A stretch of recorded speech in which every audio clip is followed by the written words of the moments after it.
This is the second year that we're doing a series of presentations on ministries that folks carry in our meeting without formal support, but with great, they really nourish and nurture our meeting. And so this is the first one of this year. We are really delighted to create a context in which Bruce Birchard can talk about his leadings and his ministry. And he's planned a combination of presentation and questions back and forth a couple of times.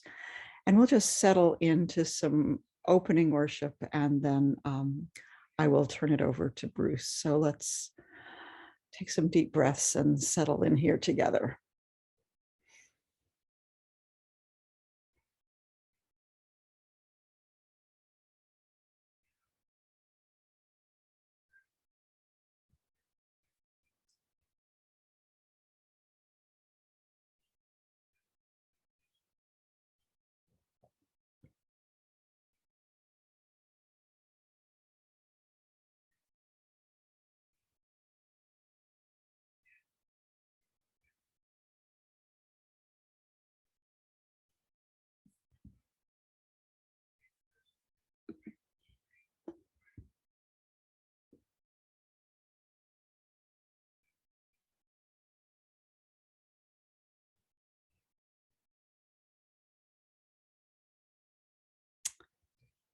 Bruce Birchard, you are a gift to our meeting and to others, I think, in many different places. We're so glad to have you, and take it away.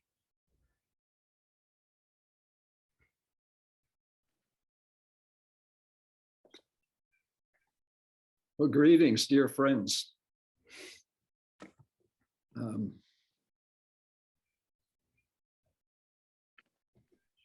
Okay. Wait, I want to be able to see you, and right now I'm just seeing myself. Okay. Greetings. It's so wonderful to see all of you. I want to say there are a number of people on here, not from our meeting, from different parts of the country and the world. And it's so special to see everybody. I'm grateful for this opportunity to share my experiences of being led since I retired from FGC back in 2011. I want to give particular thanks to Aaron Buckner, Jonathan Kendall, Dee Screws, and Liz Robinson in particular for their help and often incredible patience in providing that help as I prepared this program. And I also want to appreciate Central Philadelphia Meeting, everybody, which is my spiritual home, and you are my spiritual friends. I'm going to respond to the question, how have I been led in two different ways? For one answer to that question is, what have I been led to do? And the other question is, how did I experience and understand those leadings? As I discuss these questions, I will consider actually 4 major experiences of feeling led during these past 11 years. I'll start with my leading to help create an exciting new volunteer program for young adults that we named Quaker Voluntary Service. Then I'm going to describe my commitment to serve the Quaker program Right Sharing of World Resources as a very active board member. After that, I want to talk a little bit about how I understand the process of being led, and then have time for discussion and questions. Then in the second half of my program, I want to talk a bit about my more recent leading to devote considerable time and energy to addressing the climate crisis and eco-justice issues.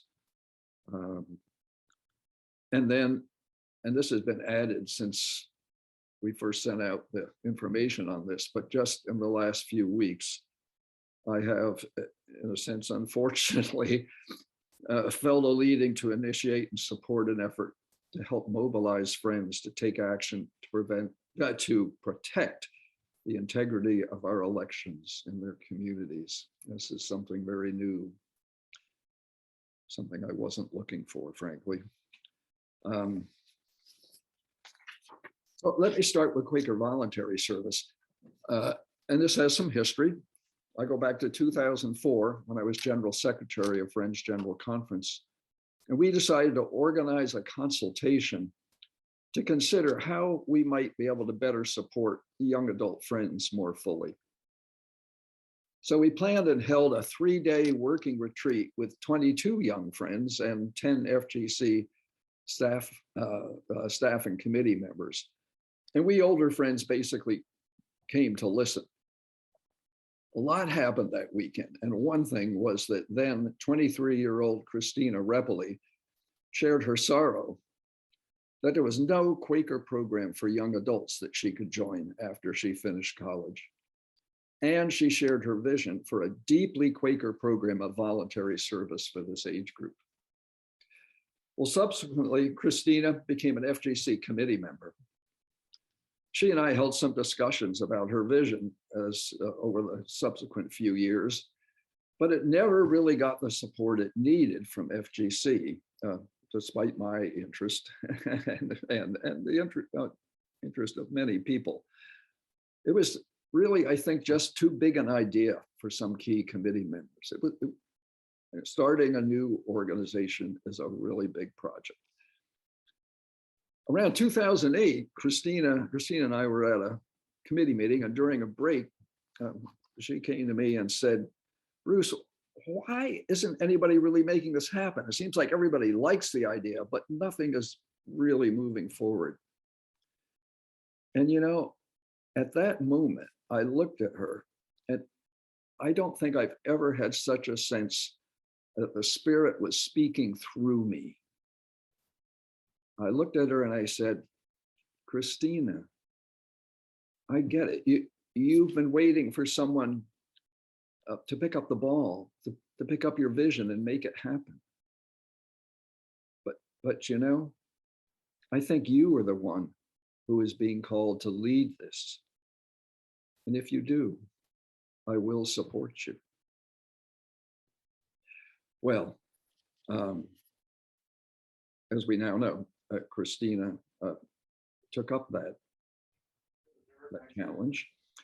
And by 2010, we'd created a new nonprofit organization and formed a board of directors. By the time I retired in 2011, I was convinced that QVS held enormous promise for our religious society of Friends and for the young adults who would join it. I felt a clear leading to give much of my newfound time to this effort. Christina agreed to serve as our QVS executive director and to work with Atlanta Friends meeting to establish the first local QVS program there. Now, because of my fundraising experience and contacts, I took on much responsibility for raising the money we needed. That is a ministry. Raising money for good causes is a ministry. I found that Christina was a deeply gifted young leader who could attract both people, come on the board and get involved, and also financial contributions from philanthropists. I guess you could say that I served as a mentor to Christina. But I also learned a lot from her. I came to trust her judgment on many decisions, some of which I had initially not agreed with her about. QVS was a wonderful example of how a leading can be confirmed by the way things come together. At the beginning, we needed to understand, how could this kind of program work? A Quaker grounded voluntary service program. And then Christina, who was finishing her Master's of Divinity at Emory, Christina was asked to work full-time on a program that was based in Atlanta, an organization that supported around 15 existing faith-based youth volunteer programs in the United States, from the Jesuits to the Mennonites to the Presbyterians. And she learned a lot about how they worked or didn't work. That was so helpful. Nobody had anticipated that she would have that opportunity. Well, over the next year, many very experienced and gifted friends joined the board just when we needed them. A couple of them are on this call. For example, at one point, we desperately needed a financial expert. And then our board clerk ran into a woman he had known at Stanford Business School at an alumni event. It turned out that she, like him, had since become a Quaker. Within a month, she joined the board as our treasurer. Hallelujah. Could we pull up the slides now from Quaker Voluntary Service, Jonathan? So I'm going to go through these in a few minutes, just to explain how QVS works. These are the fellows who are currently in the QVS program this year. There are 35 or maybe a little more than 35 adults. Generally, about half of the incoming fellows have some experience with Quakers. Some have grown up in Quaker meetings. About half have very little idea of what Quakers are.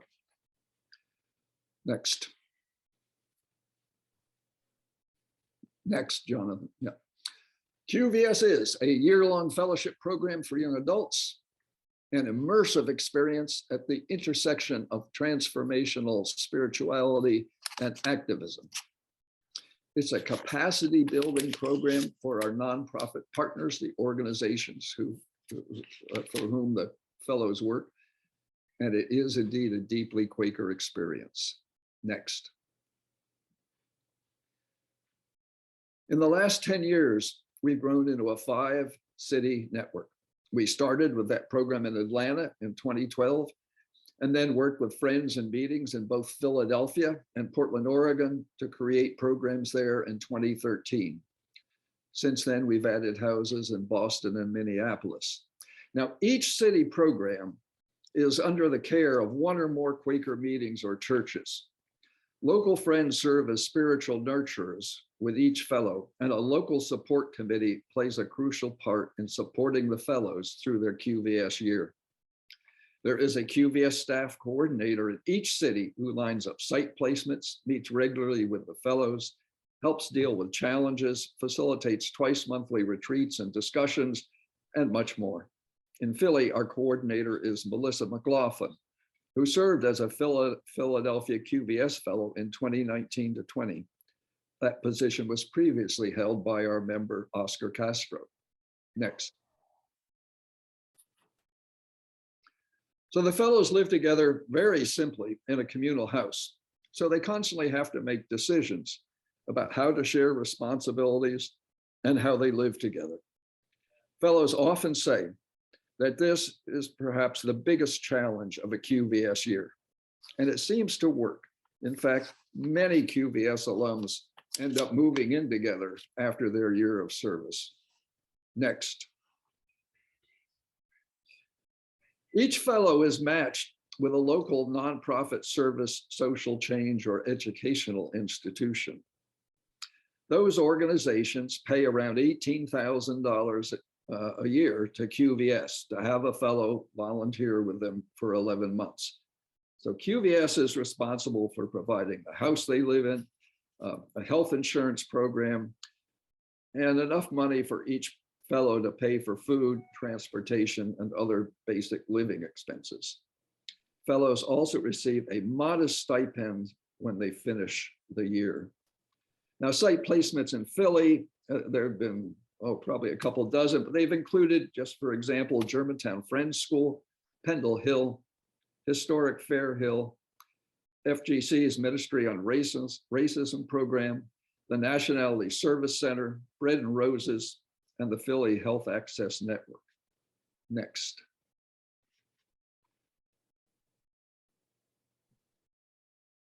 You went backwards. That's intentional community. There we go. Spirituality and Quakerism.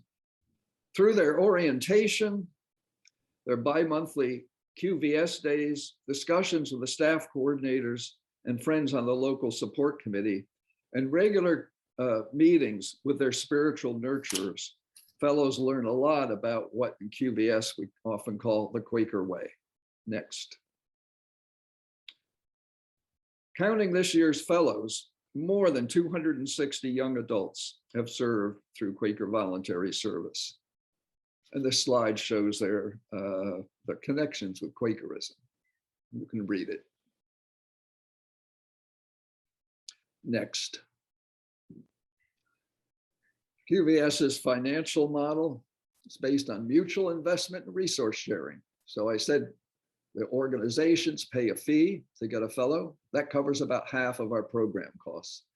Annual gifts from individuals and friends meetings support the remaining costs. I've talked about what the fellows get.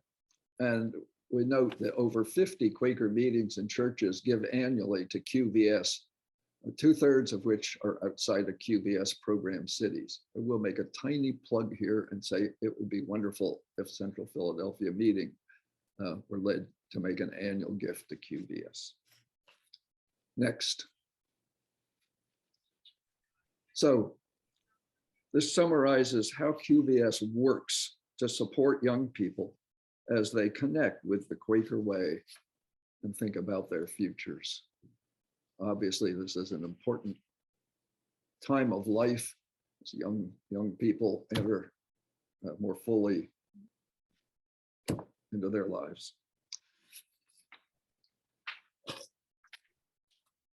So we can close those slides. I just want to say that my work with Christina and many other gifted friends, young and old, to create QVS is one of the most meaningful things I've done in my life. Now I want to go on to right sharing of world resources. After my retirement from FGC, I was asked to serve on the board of RSWR. After some searching, I felt clearly led to do so. Now, this leading had also had some personal history. I go back to the fall in 1993. Demi and I set out on a journey to South Asia, traveling overland from Europe to India. It took us a month.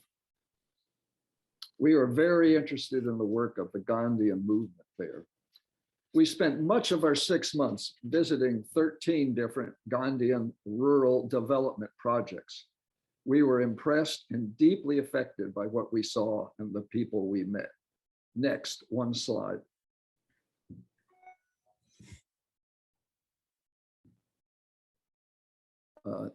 There it is.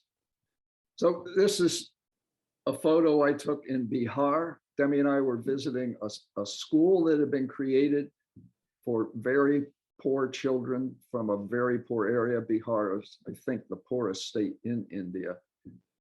And I picked this slide to say, this is the condition that many, many people lived in. This is a man and his 2 children. That appears to be the only clothes they had. This was in December. Temperatures go into the high 40s or low 50s at night. They were outside their mud hut. They obviously didn't have enough money to replace the thatch on the roof. Some of the thatch had rotted. The mud walls were slowly washing away. Inside the hut, there were 3 or 4 possessions. It was a broken string cot. And the thing that really struck me was there was one modest-sized cooking pot, which was kind of cocked up at an angle. When I looked closer, I saw why. The pot was so old and had been scrubbed clean so many times, there was a hole in the bottom on one side. They could not afford a new pot. Okay, you can take off the slide. Upon our return to the United States, Demi and I settled in Philadelphia, and I began working with George Lakey at the yearly meeting Peace Committee. I soon met Jennifer Haynes, Pamela's sister, who worked part-time for a small new Quaker program called Right Sharing of World Resources. So I talked with her about the Gandhian projects we had visited. And this led to Right Sharing providing a grant to one of them. It was a dairy project. Each of 15 women got a loan of about $100 to buy a milk buffalo. Some of the milk went to feed her family, and she could sell the rest. With the income, with the income they got from selling milk, women were able to cover more of their basic needs, keep their children in school, and each of them paid back the loan within 1 year. The loan payments then replenished the fund, and new loans were made to different women. Eventually, this one program, which was kind of a pilot, we could say, it led to hundreds of right-sharing projects in South India. Thousands of women were able to start small businesses, and this made a big difference in the lives of probably tens of thousands of family members. Pull up the slide of how right-sharing works. So just briefly, groups of women in India, right-sharing now works in India, Sierra Leone, and Kenya. And organizations that serve, local organizations that serve women, apply to right-sharing for a seed grant. Then the board of right-sharing, with help from staff, reviews the proposals and then decides upon which groups to support. In a typical, that happens twice a year. Typically, we support, I think, around 20 or 25 organizations that we select each 6 months. So the money is then sent to the organization, and the organization distributes the money to individual women to enable them to start micro business ventures. Now, I want to emphasize, this isn't on the slide, to be, well, particularly in India, where women almost always get individual grants to start their own businesses. To be eligible for that, the women have to join a small, what's called a self-help group, generally around 12 or 15 or so women who are each interested in getting a loan and starting a business. And that within that self-help group, there's a lot of mutual support and mutual learning. So step 4, the women, they get some training from right-sharing on how to run a small business. They start their businesses, they generate income, and then they pay back their loans to the group. And then the group or the organization can use that money again to make more loans to additional women. Okay, that's it for that slide. Let's go on to next. Yes. So I'm just going to show you real quickly a few photos. These are from the first few from India. Next. This woman is holding a ledger, and she's proudly showing us all the lists of payments that have been made by women who received loans. Every woman in the group was paying back their loans on time. They almost all pay back within 1 year. Next. It's Jackie Stillwell, became our executive director, and obviously me, and a family, extended family who had received a loan. Next. Now we go to Kenya. This is actually in Turkana in the far north of Kenya. And these women were making and selling baskets. Next. She's selling shoes. Looks like some of them may be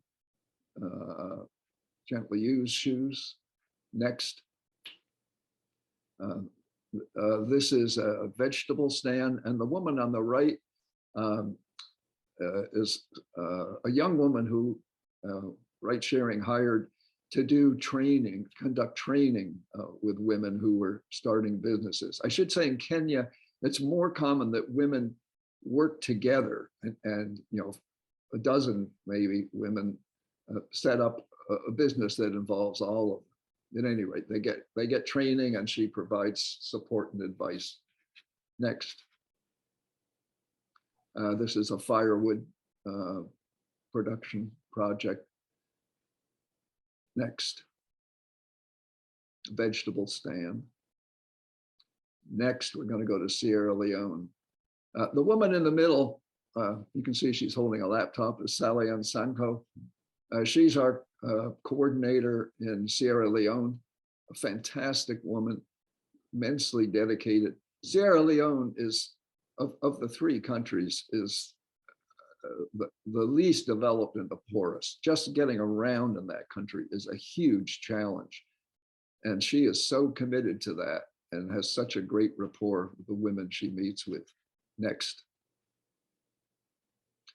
Here women are collecting some kind of nuts, and I promised myself I would look up and remind myself what kind they are, and I don't remember. I forgot to do it, but at any rate, part of a business. And in the next slide, you'll see where they're turning it into food, which they can bottle and sell. Next. And this is a group of women in Sierra Leone who've been working together on their business. I think that's it, Jonathan, for slides of Sierra Leone. Yeah, we'll hold those. I'll get to those in a few minutes, a couple minutes. Okay, I want to fast forward to my retirement in 2011. Demi and I made a one-month trip back to India that fall, and we spent half that time visiting right-sharing projects. We were very impressed by what we learned. When we returned home, I joined the right-sharing board, where I served for 7 years, where I did considerable fundraising. I helped to dismiss an ineffective general secretary, hired a very good new one, and I served for 2 years as clerk of the board. After hiring New England friend Jackie Stillwell as our new general secretary, I flew back to India with her to travel and visit 20 or so projects. I want to describe 2 experiences we had on this trip. Next photo.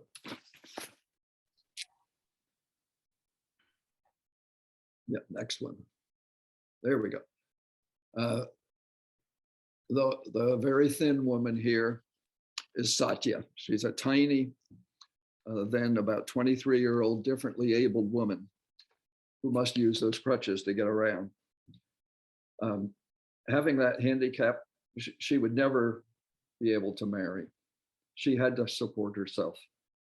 With a right-sharing loan, she bought a sewing machine and started a small tailoring business. Now, she knew that there were some things like moving around big bundles of cloth and so on that she would not be able to do. So she worked out an arrangement with these 2 other women who also had right-sharing grants to start small businesses. And the 3 of them rented a small room in their town where they could work together on their different businesses, and she could get the help she needed. Next. Nope, okay, we're gonna hold that. We can get out of the photos now. Sadly, after starting her business, Satya was sexually assaulted by a male cousin. Men who commit this kind of crime in much of India are seldom arrested, but Satya was determined. With several other members from her self-help group, remember the small group that she needed to be part of loan recipients, she went to the police station and demanded that they arrest the rapist. Weeks passed and nothing happened. So Satya and her friends organized a group of 80 women, and they all went to the police station with signs and a press release and demanded action. The local paper and TV station picked it up. And finally, the police arrested and charged the man. Now, this is just one of many examples of how women who get involved, who get loans through rate sharing and become part of a self-help group have become empowered. It's very impressive. Now, Jackie and I also visited a village of tribal people in the hills of Tamil Nadu. Why don't you bring up the next slide? For most of the previous century, these women had worked as bonded laborers for wealthy, non-tribal landowning families, making charcoal for sale. They had been forced to pay these landowners for the tools they needed and often had to borrow money for tools, and food and necessities as well. They could never get out of debt. But a few years ago, thanks to the efforts of a local NGO and a grant from Right Sharing, the women got out of debt, bought their own tools, set up a bank account, and began running their own charcoal making business. When we arrived in the village, the women enthusiastically took us to the area where they made the charcoal. The beauty of this collective project was that they were already skilled charcoal makers. They just needed a boost to be able to run their business. Let's go to the next set of slides. Did I mention this was a tribal village? And here's a man dressed in his tribal costume to welcome us. Next. This woman seemed to be the one more or less in charge, obviously an old woman. Let's go to the next slide. Here she is. This is a mound where they made charcoal. I don't know, people today don't know much about making charcoal, but you basically collect wood, break it up into small pieces, start a fire, and then cover it with earth. So there's very little oxygen.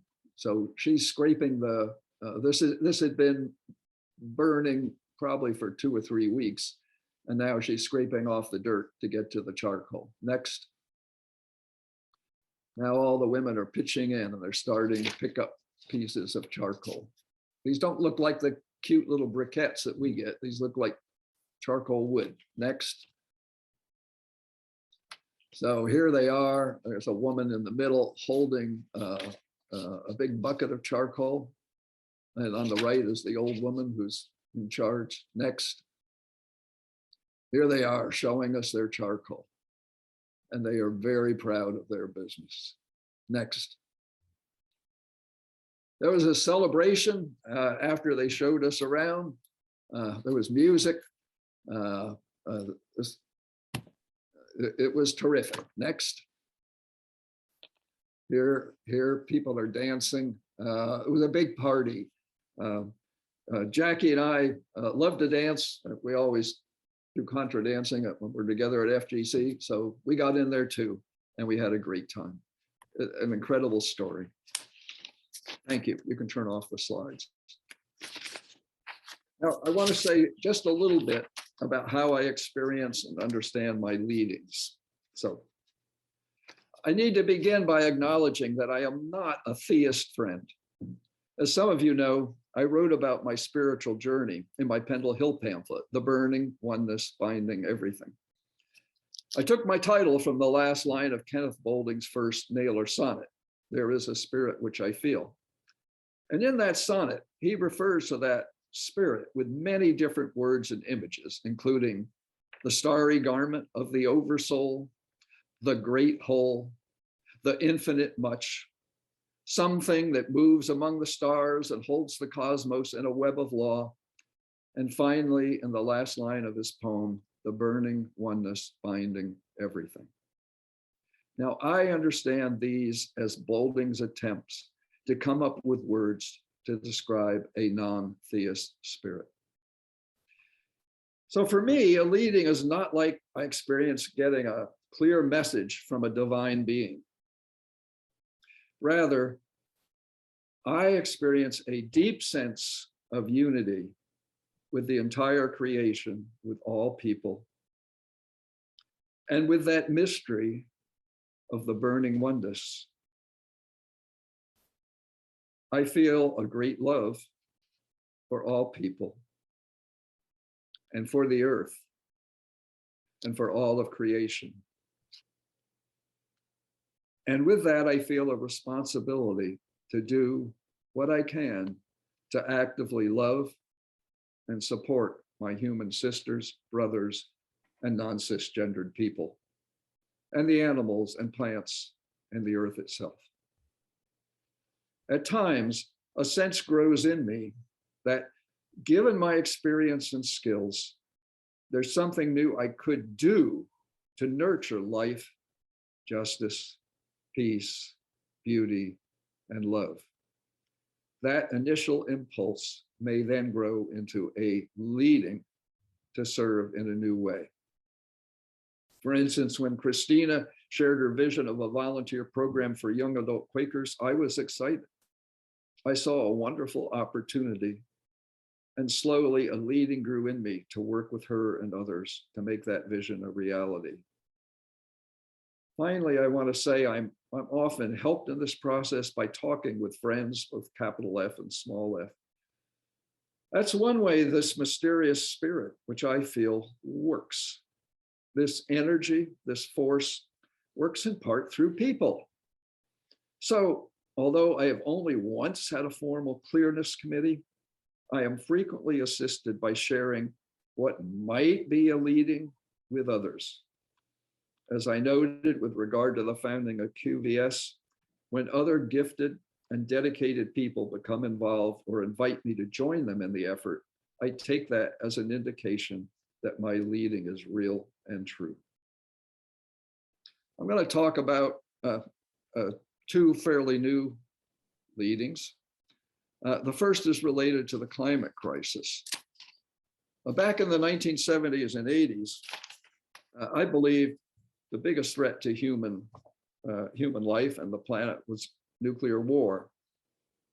And I did work as an anti-nuclear peace activist for 18 years. In recent years, I've come to believe that the biggest threat facing us all is the climate crisis. I began reading and sometimes writing about it. I lobbied my US representatives and our senator. I went to vigils and demonstrations. I supported Earthquaker Action Team. I was thinking a lot about how my human sisters, brothers, and all were being affected, and how hundreds of millions will suffer terribly and die if this thing continues to escalate the way it's going now. I thought about the people in the 9th Ward in New Orleans after Hurricane Katrina.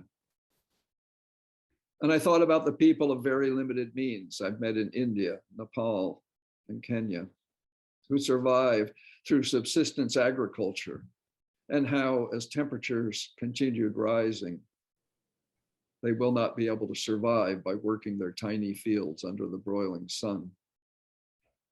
I've thought about the millions of species that are going extinct. And I thought a lot about the world I am leaving to Jude and Saul. They are my grandsons, and all the grandchildren around the world. Hey, we're all grandchildren.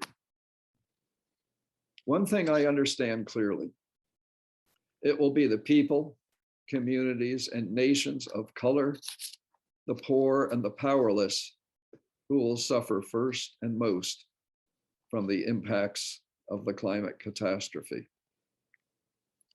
I see this as the ultimate racist threat. Most of us privileged people will be able to continue in relative comfort far longer than the rest. Not forever, but a lot longer. We'll have our air-conditioned offices and homes, cars, our indoor jobs, our ability to move away from areas that are devastated by floods, hurricanes, and fires.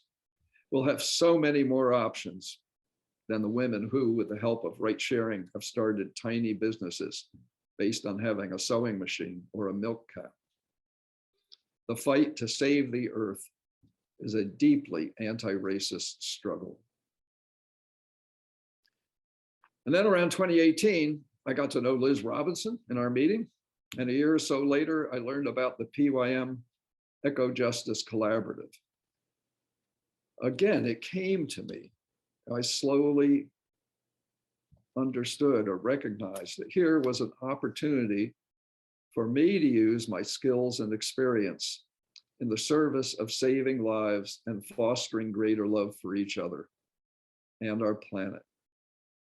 Maybe through working with this group of friends, I can give some hope to my grandsons and their friends as they face the prospect of building an ever more powerful global movement to phase out fossil fuels, adopt clean energy, and stop this insane greed-driven rush to the apocalypse. So that was an important part of how I was led to get involved in the work of the Eco-Justice Collaborative. I am particularly concerned to support and empower friends and others to become involved in political and economic work around that crisis. I undertook a 16-month lobbying effort to convince our new Democratic state senator to support the Regional Greenhouse Gas Initiative. As I often say, the obstacles to transitioning to a clean energy economy are no longer technological, but there are enormous obstacles. They are political and economic. We have a pretty good idea about how we can quit fossil fuels and adopt clean energy. In the United States, we need to establish an effective carbon market, strong renewable portfolio standards, tax credits and other incentives to switch to clean energy, earth-friendly agriculture, clean energy innovations in manufacturing, and other clean energy policies. As we convert electric power generation to solar and wind, clean technologies, we need to electrify everything we possibly can, from our cars, trucks, ships, and trains to our heating and cooling systems and our lawnmowers. Making such a transition is an enormous challenge. It can only be accomplished if enough people get engaged politically and we convince our political and business leaders that we need enormous changes and we need them now.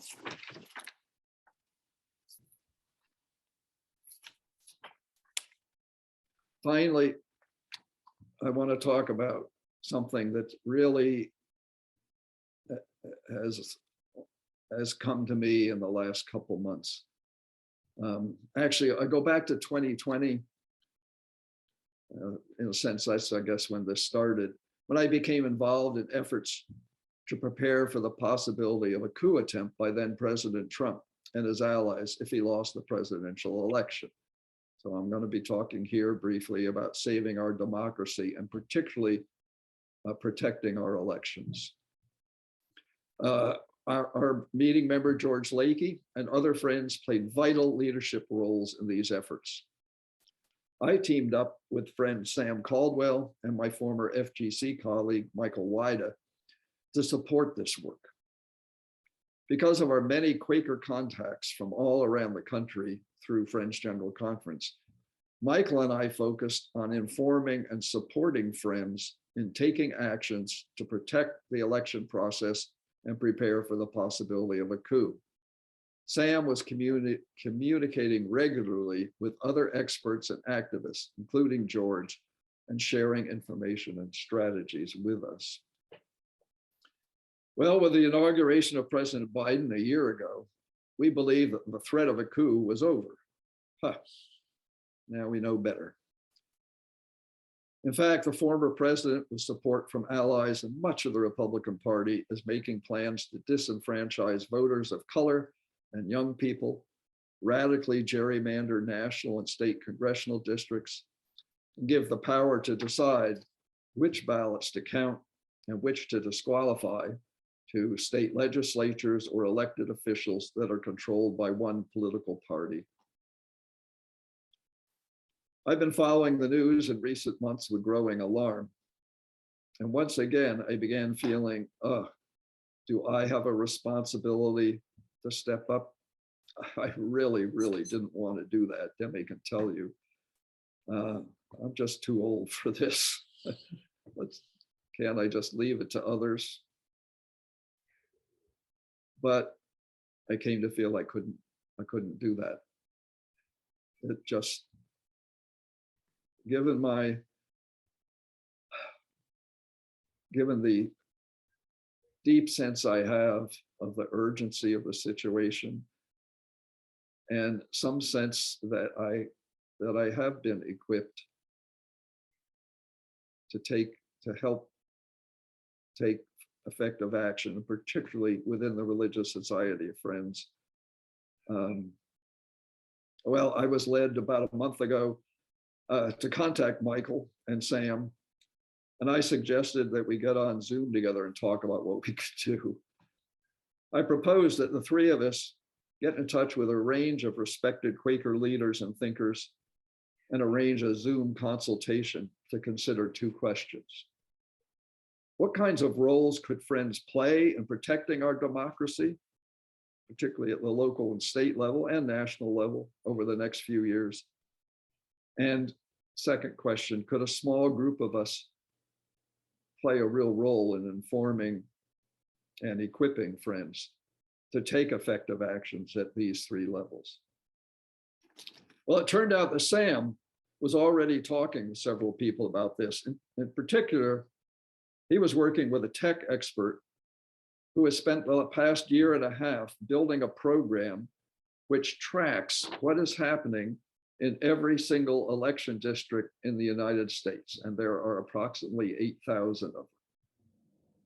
This could provide us with a way to keep friends informed about threats to the integrity of elections in their own communities.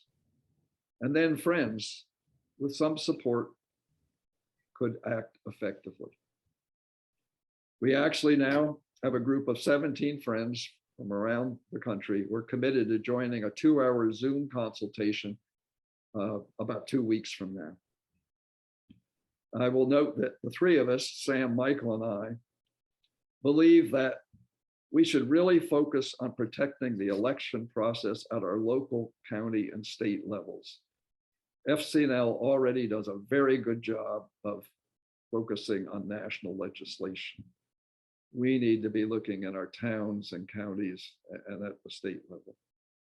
And that those states definitely include Pennsylvania, an absolutely key swing state in which threats to the integrity of our election process are growing. As we hold our consultation and move forward, I ask you, dear friends, hold us all in the light. I thought about how I want to wind this up and what I could say. And, I've talked a lot and I don't feel I have a lot to say, but what I do have is some slides. These are photos I've taken over the past year. There's about 15 or 20 of them, and they're broken into 3 parts. The first few are photos of my, I'm gonna choke up here, of my grandkids, Jude and Saul. Jude, who's 8, and Saul, who's 5. And in some important ways, when I feel a leading, I'm thinking of them. And by extension, I'm thinking of all the kids in the world. The second set,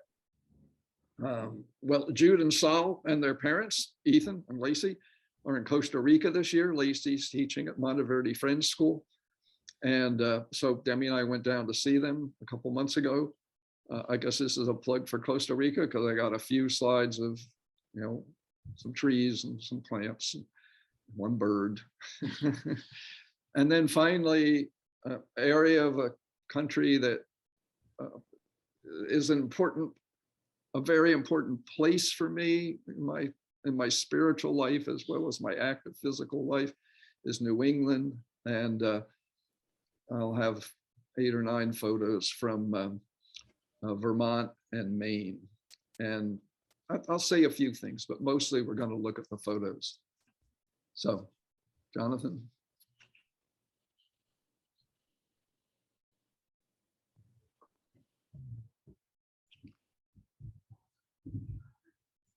That's Saul on the left. That's Jude on the right. Saul's 5. And actually, the day before, Jude had made a 10-mile hike up a mountain. And now this day, Saul wanted to do a big hike. And so they both hiked up 7 miles up this mountain. And next photo, here we are. Next. That's in Costa Rica. We're up in the canopy of the cloud forest having lunch. Next. Zip lining. Next.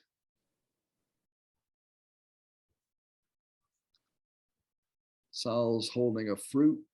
There was a fresh fruit inside that. It's certainly been opened by monkeys. And he found it and we're kind of exploring it. And Jude is in the middle of a strangler fig tree. I don't have time to tell you about strangler figs, but they are so cool. Now to Costa Rica next. It's looking out toward the Nicoya Peninsula and toward the Pacific Ocean. Next. The cloud forest. Next.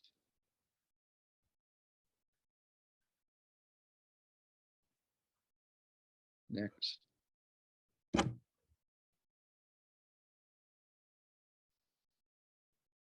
Next. That's called a mot-mot. Sal introduced me to my first mot-mot. He spotted it the first day we got there. Next. This is actually New Hampshire. It's a Zealand Notch, Zealand Mountain, and that's a beaver pond. Next.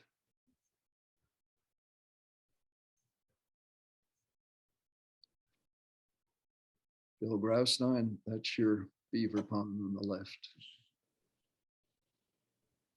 Next.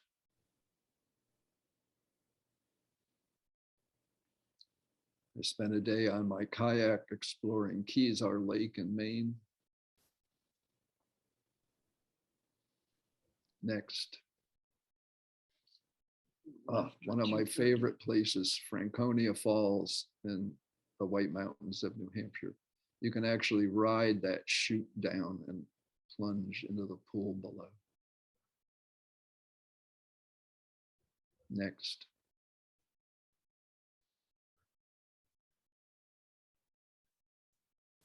Next.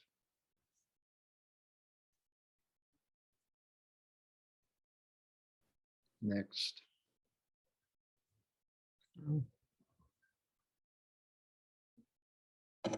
Next.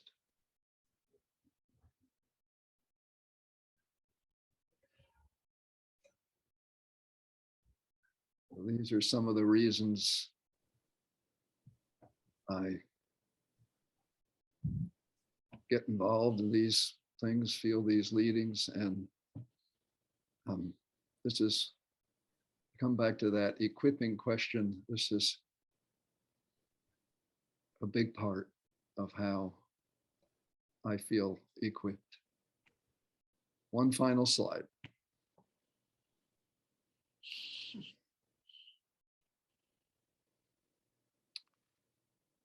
So I'm so grateful. Grateful for my life and all of you who I love and I've come to know. That's it. Thank you, friends.